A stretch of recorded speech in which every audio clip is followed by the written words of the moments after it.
Welcome back. Record rains and flooding in parts of the country have left the door open for flood-damaged cars to make their way into the nation's used car market. And if you're buying a car, it's important to be aware of the telltale signs if you suspect your potential purchase may have been flooded. I've been faced with this before, Heather. Have you?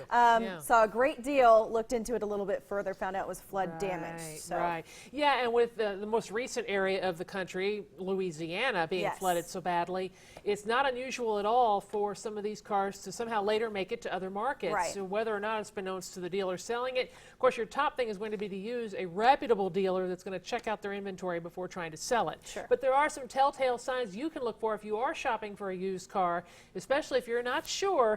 Just things that may make common sense. If you smell a musty odor inside the car or a heavy air freshener or cleaners might be trying to mask mold smells and whatnot.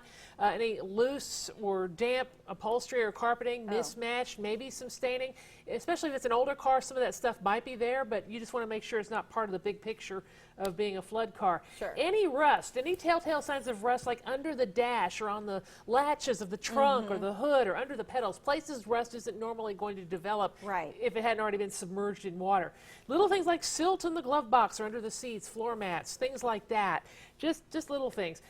Another good one you might not have thought of, I never thought of this one, fog or moisture in the headlights or taillights or even behind the dashboard, you know, where the speedometer is, instrument panel, because, you know, if it's been submerged and exposed to a lot of moisture, that could be the case. And of course, our advice, no matter what kind of a pre-owned car you're buying, and I did this myself, get it checked by a trusted mechanic before you buy, because they'll let you know if there's anything wrong with that car.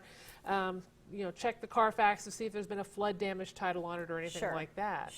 Because they do have to claim it on the records of that car. They do, and if you can't find the records for that, then you know, you might want to look at a different car. And of course, this all comes back to the fact that if a car has been submerged in water, there are a number of issues that could come up. It's going to go bad on you. The wires underneath are going to be brittle and dry, and it's just ultimately not going to be a good vehicle for you. And the rest that you mentioned, Okay. Exactly. Very good. Check with your BBB, and we can give you the list of BBB accredited car dealers in our area that you can trust to buy vehicles from. Very good. Well, Heather, thank you so much for this great advice.